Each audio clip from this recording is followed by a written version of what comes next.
Hello and welcome back to the Aurelia city in City Skylines. This is what we have been working on in the previous parts. The industrial site with the custom cargo harbor where cargo gets moved to the trains and trucks. There is also the passenger trams that run through the whole place and continue to the bridge that we built over this new canal for the barges. Overall, a nice place that turned out looking great with all the details. And of course, we built the solar power plants, the solar towers that are in a line right above the industrial zone. Today, we will not go very far. We will continue building right next to the towers, between them and the river. As you could have seen, there is an empty space that needs filling. And also, since I brought a lot of cargo traffic through the area, we will have to do some changes for the traffic as well. So let's go. And we are going to start building at the mouth of the new canal because this place is going to be a very important junction. So first of all, there's going to be an intersection between the main avenue that runs parallel to the river and this road, which is the entrance into the new industrial area. We also have here the train bridge that's going across the river from that sports center place. And we have the light rail. That's, of course, the line that also runs parallel to the river in this place, and the pedestrian highway. Now, if you don't remember, the pedestrian highway is basically just an almost disconnected path, continuous path for pedestrians, which goes all the way to the airport on the other side of the city. And in this place, because we have another pedestrian connection running along the train bridge, it's going to be connected to the rest of the pedestrian systems on the other side of the river. So, like I said, this is going to be a very important junction, not only for the cars, but also for pedestrians and, public transport. Now, this place at first was supposed to be something completely different. I decided to keep it in a time-lapse, just me trying some various buildings in here to make this place kind of multi-level, make it into some kind of a huge plaza or something. But then I kind of realized that we are pretty much on the edge of the city, maybe even outside of the city, because there really aren't that many residential buildings or anything, because we are pretty much in the industrial zone. So I decided that in front of these towers, this is just going to be a kind of like a light, almost, not really a countryside, not really, because we are going to do some like medium density residential buildings with lots of open spaces around them and especially lots of green areas and, this public transport as well.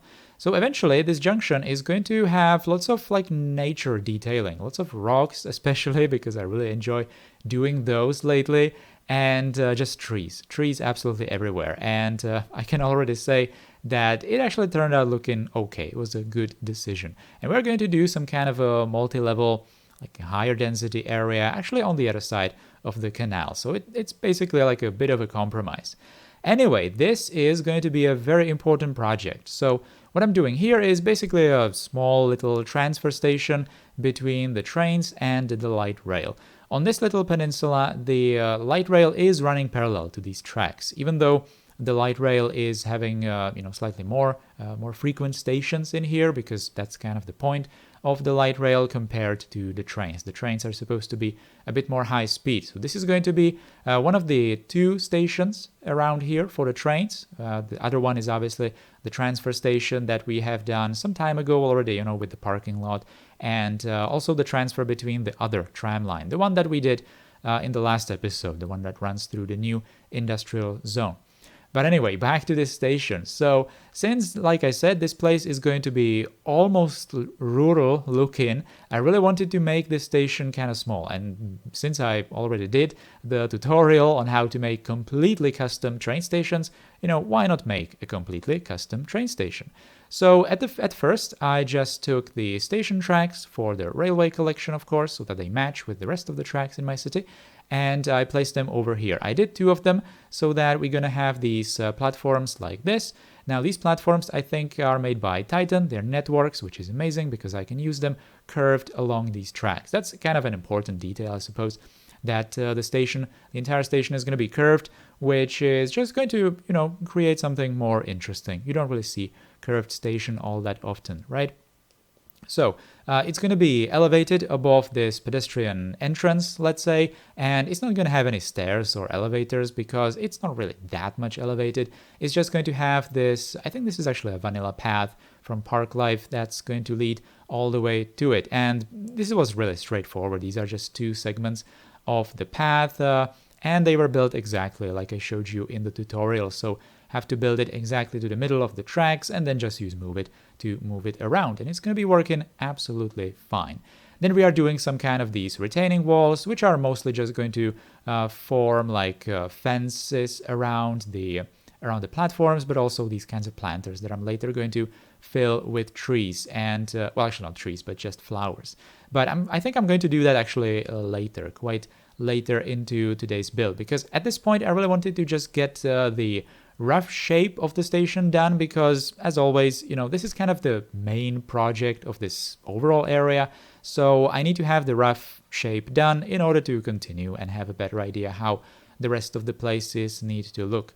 So this road that I did here was kind of a compromise, because this road actually has a very good looking intersection, well, at least okay looking intersection with the light rail tracks. I really wanted to put the wide pedestrian path, the one that I'm using all the time here, this one, but it didn't have a good intersection with these light rail tracks. It kind of hit the tracks, the rails. So this is actually much better, but I'm considering it to be a pedestrian path. I completely banned personal cars or any kind of vehicles on that road. So it's basically a pedestrian path. I think I later could have probably added some kind of like an invisible path through the center of the road so that pedestrians would be using its entire width and not just the sidewalks. But, it's just like a detail. But yeah, for all intents and purposes, it's just a pedestrian connection, not for vehicles. So as you could have seen, I also built like a connection, like a nicely curved connection through the forest into the industrial zone, because, this station is kind of going to be used a lot by the workers. They obviously have many options, many different options to reach the industrial zone. They can even use this light rail that I just built here, or they can just use the tram that actually runs through the center of that industrial area if they want to, switch to that tram somewhere else, for example, or they're just running from different parts of the city.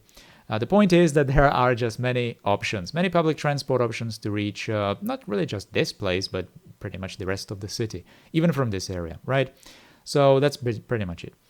Now, the next step after doing that station was to kind of partition the entire place and decide what I'm actually going to build here. I already decided, I'm not really sure if at this point, but I think I really wanted to just put some like pockets of residential buildings. I'm going to add one more light rail station right here, where I also decided to put a ferry stop, because why not? I think that we are pretty much directly opposite of the island, with that research center and that like a tip of the island where we also did that ferry stop. I don't think I really did the ferry line through this area, but we can always imagine that it's there. And also the pedestrian highway. We need to do the pedestrian highway.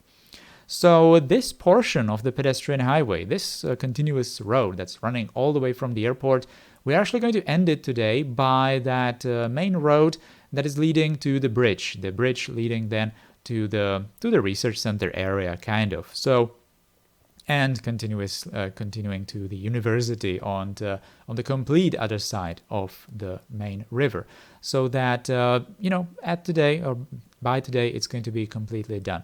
The actual separated road for the pedestrian highway is not really continuing over that old bridge. It's just kind of merging into that main avenue, but people can easily just continue on the sidewalk there, and maybe it's going to give you an idea that maybe the bridge or the surrounding areas were just kind of old, and there's still like a waiting for the project for the pedestrian highway to be completely finished sometime later, right? I mean, you can probably imagine that that's how it is if Aurelia would be a real life city. But anyway, this pedestrian highway, we're going to see it in a couple more episodes, actually, because right now it's not really all the way connected to the airport, because there are some gaps in there, but we are going to gradually fill those. And I was actually quite surprised that people are using the pedestrian highway pretty much over its entire length. So that's kind of interesting that even like gameplay-wise, especially cyclists, obviously, on this long distance, are going to use the pedestrian highway. It's going to be really, really busy. So that's really nice to see, and that might be even something that you might consider doing in your own cities, right? Even if you are doing like a gameplay-oriented thing, then you might just put like a pedestrian road, just cut it all the way across your city from one end to the other, because it actually works. People are actually using it, so that's nice. Now, anyway, this is what I've been talking about. So the nature detailing that we need to do around this place, using these rocks, trees, and decals. That's something I really enjoy doing. It just never gets old, really. Especially the rocks. It's just kind of easy to do that.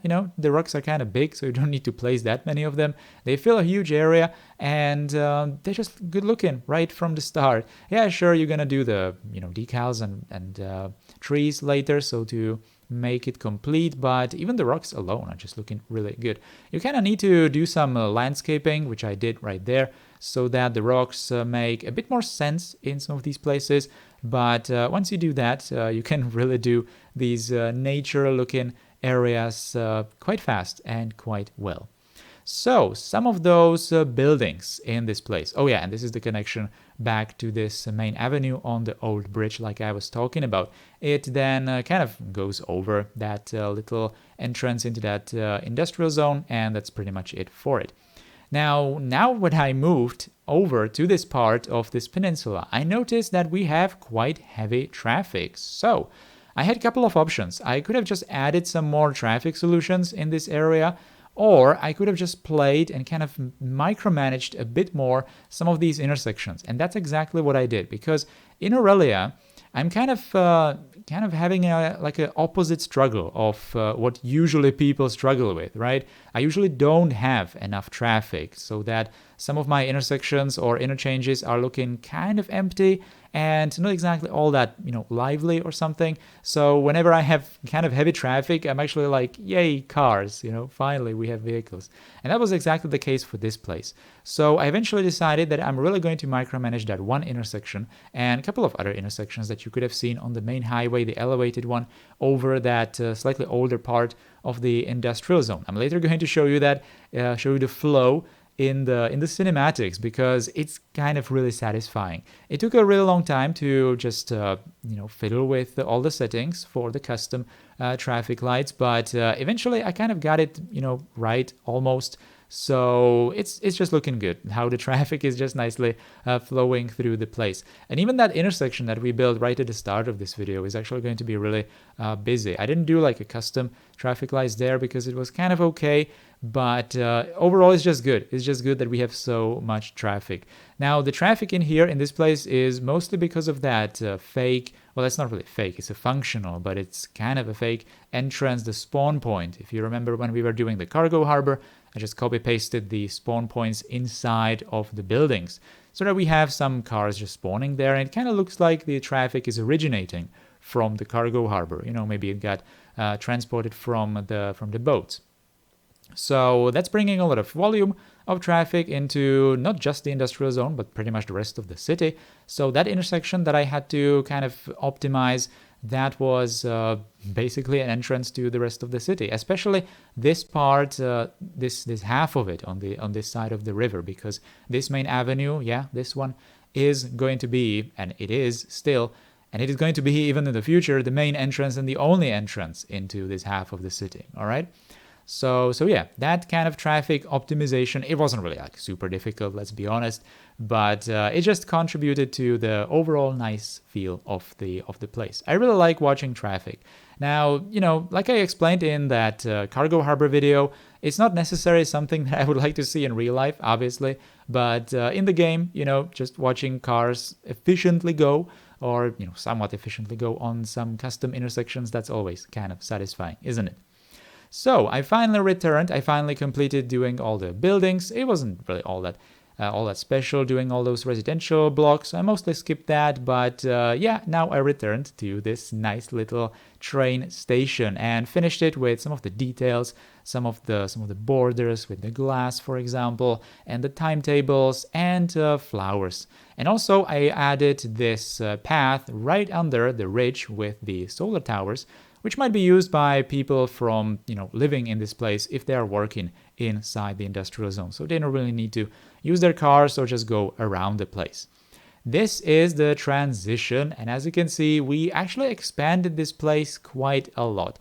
mostly because it wasn't all that difficult. It's mostly just trees and some nature detailing and a couple of buildings in between. But this is exactly the kind of style that, now that I look at it, that's exactly what I needed in this area. If I did this place like super high density, it wouldn't really make much sense, and also it would kind of force me to continue with that high density even back together, or back forward to the city, right? Or that doesn't really make much sense to say it like that, but you probably know what I mean. So this is going to be nice, and in the next episode we are kind of going to continue with this nature detailing and gradually increase the density, because we are going to be moving closer to the already finished areas, closer to the downtown, okay? So that was the shot of the overall finished area, and now we are going to focus on this train station. Look at the volume of people walking in here. They are mostly just switching between the light rail and the trains, but as you can see, there are quite a lot of people as well going into the industrial zone. So they are either workers, or they might actually be people going to the other tram line, because it's not really that far. I suppose it is possible to actually use this train station to switch to it. So maybe those people are actually walking there for that purpose. But the industrial zone is actually quite big. It has a lot of workers, so I suppose the majority of these are the actual workers. I also did those shelters over the platforms, not over all the platforms, or the entire area. I didn't cover it because it's just looking better this way. You can see the people a bit better. You can just see that the platforms are a bit more alive. As you can see, this main avenue is quite alive with traffic. It's all obviously originating or coming into that intersection that we are now going to see in just a couple of seconds. So yeah, this is mostly just cargo traffic, really. Once people moved into these houses with cars, obviously from the outside connections, they don't really use cars anymore, because there are just so many options, not only for the public transport, but also for the pedestrians. There's that highway, the cyclist highway right now, because mostly it's used by cyclists in this area. So yeah, so many options. Don't really need to use personal vehicles almost at all. And yeah, nice transition into this older part of the industrial zone. Oh yeah, so this is the intersection. I think I finally decided on using, 6 phases. Basically, I doubled the phase for the trams. I kind of struggled to make the trams have like a priority, let's say, but basically I have obviously all these different phases for like going straight, turning left. I think I did it so that cars turning right always have green. But before all the phases kind of cycle through, there is like one middle phase for the trams to go through, right? So there are 2 phases that are exactly the same, just to allow the trams to go through. I had a bit of a headache with that road that crosses the light rail. As you can see, the cars are not really moving that fast from it. That's because the cars going, it's basically just a single lane for going straight, right, and left. So, if it's going to be like the anti-ideal situation when you have vehicles just going different ways, behind each other, then they are just going to be going one by one. There's kind of nothing I can do about it unless I'm just going to increase the lanes there. I didn't really want to put the vehicles on the actual lane with the trams, because that would just create some, problems. So they would kind of obstruct the trams, and, I just didn't want to do that.